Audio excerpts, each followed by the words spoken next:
best time of the year, like I said, for me, Chris, the March Madness is, as far as postseason play, it's the most exciting outside of the NFL. NFL 1, March Madness 2. You get 3 weeks of wall to wall basketball, men and women. And again, this is one of the first years that a lot of people are going to be paying attention to women, but it's a real thing now. Just college basketball at its finest. I absolutely love March Madness, Chris. I will debate you on the best postseason, but I am ready for March Madness. Let's just say that. You know, I like my sports a little more predictable, as it was proven in boxing that everybody likes a favorite. And you know, you go to the NBA, you know what you guys are going to get, and they make it just as dramatic and draw it out over your whole summer pretty much.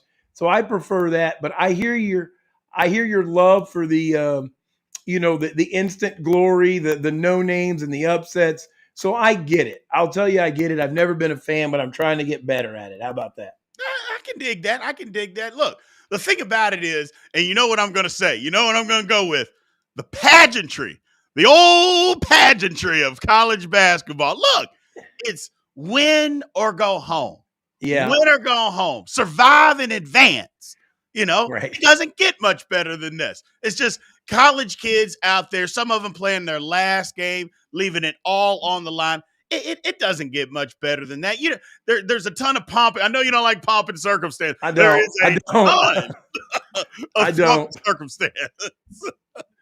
Yeah, that's where you miss me on all the, that's kind of my thing on storming the court and all that stuff. Just some of the pomp and circumstance is just a little bit much. But, I get it. The pageantry, the drama, there's a reason. I see it. I don't agree, but I see it. Okay. Yeah. You know, and so this year, let's talk about it, dig a little deeper here. Sure. So on the men's side, look, there's some teams. Well, first of all, parity in college basketball is absolutely, it's at an all-time high. It's at an Right. all-time high. However, there are some teams and some things that you can look at that kind of separate one from another. For instance, UConn, best team in the country, right up there. Houston, right up there with them, best team in the country. The thing that they have, Chris, and people should look at, they got to have good guard play. You know, you got to have good guard play to be able to win in the NCAA tournament. They have, both of those teams have that. Then you got to have athletic bigs. Both of those teams have that. You got to have a coach that's experienced and knows how to make adjustments on the fly. Both teams clearly have that. Kelvin Sampson is one of the best in the country. Danny Hurley proved it. He won the whole thing last year. So you have, and they're older.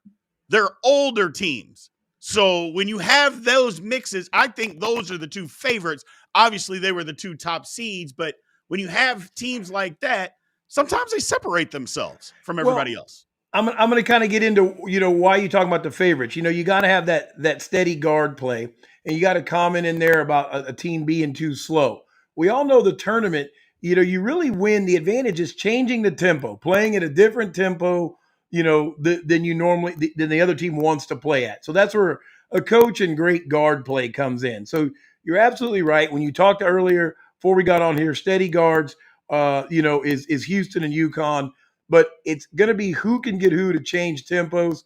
To Buddy's point about Houston being too slow, not if they can slow everybody else down, right? So Well, the thing about it is, if they can slow everybody up, they guard so well. They right, play such tenacious defense. They're going to slow you down. They're going to stop you from doing what you want to do. You right, know, and I wouldn't say Houston plays too slow. They just play at their pace. There's a right. difference between playing slow and playing at your pace. That comes back to having good guard play, to having things under control. But if your pace is noticeably slower than everybody else's, it's just a matter of time before it gets a little frantic, and you got to have that experienced coach and or the veteran guards who don't get a little too tight in the draws. You know what I'm Yeah, saying? there you go. That butthole gets super tight. That butthole gets tight. So and so I agree. Those are my I think the clear favorites are the three. Is like you said, UConn, Houston, and Purdue are not really the dark horses, but anything can happen. I got a couple long shots in there, but this is not my forte. So I mean I'm going to default to you. I'm still filling out my bracket as we speak. It's still filling it out. Unbelievable. I filled out like 15 of them already. But I get it. I get it. I get it. Huh? Here's the thing. Like a team like Purdue, people are going to write them off because the last 2 years they've got upset. One year they got beat by St. Peter's. I mean, that ended up costing me money because my wife went out and bought a St. Peter's sweatshirt. And then last year they got beat by Fairleigh Dickinson in the first round. Now, look, Purdue's not losing in the first round this year. That's not going to happen. Right. But I will say this. In their second round game, Chris, the teams that they are going to have to play both have athletic, strong, quick guards that can blow by people. And that's what Purdue has problems with. They just can't guard on the perimeter. That's been their problem the last 2 years, and that's why they've gotten beat. They can't keep people in front of them. That happens again. I'm telling you, look out, Chris. It could be upset city in the second round for Purdue again. I mean, I see some people in the chat talking about put the mortgage on it. You know, how sure are you on this upset here? Before I go gambling too much. Yeah, I don't know that I would put any mortgages on it.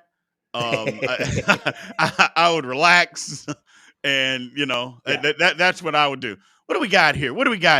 If My you final still four. have a mortgage, don't bet it, is what you're telling me? Yeah, if you have a mortgage, don't bet it. This is the NCAA tournament. The people that do that are the ridiculous, derelict gamblers that can't help themselves, that are just begging for somebody to take their house away from them. That's what they're doing. Because you can't, I mean, you're betting on kids, college kids. What are we doing here in the NCAA tournament? Come on, people. What are you doing? Be smarter than that. 2 double-digit seeds, said Darren. Now that's smart. There's nothing wrong with that double-digit, especially in today's day and age of parity. Having 2 double-digit seeds in your Final Four, it can make sense. No way. I mean, it happened last year. I mean, I understand. 3 teams that you never even, people heard of Miami, but nobody knows who the hell Florida Atlantic is. Most people don't pay attention to San Diego State. I mean, and they were in the final. San Diego State was in the final game. I go, so it can happen. It absolutely can happen. Will it? I don't know if it's going to happen again this year. We'll see. Here's somebody, Marquette. Kyle Lawrence, if you're betting on Marquette, bet me. So, okay, bet me. That's what I say. Bet me.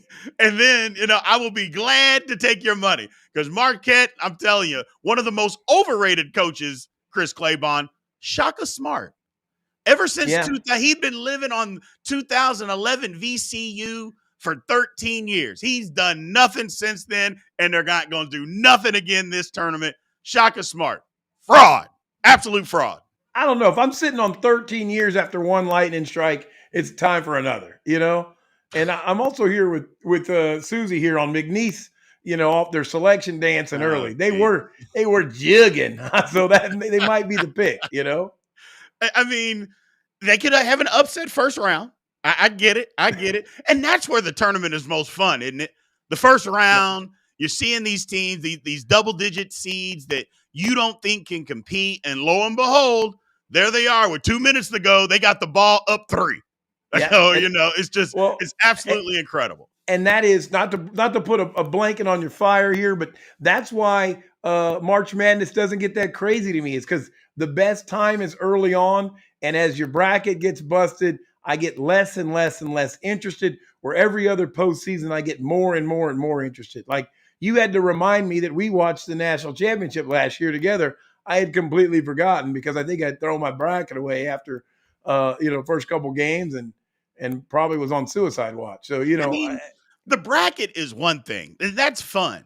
But again, the pomp and but you're not into pomp and circumstance. That's the problem. The pomp and circumstance. But more importantly, the pageantry, the old pageantry. It's just great for good old NCAA March Madness, man. It's just unbelievable. I love it. I absolutely love it.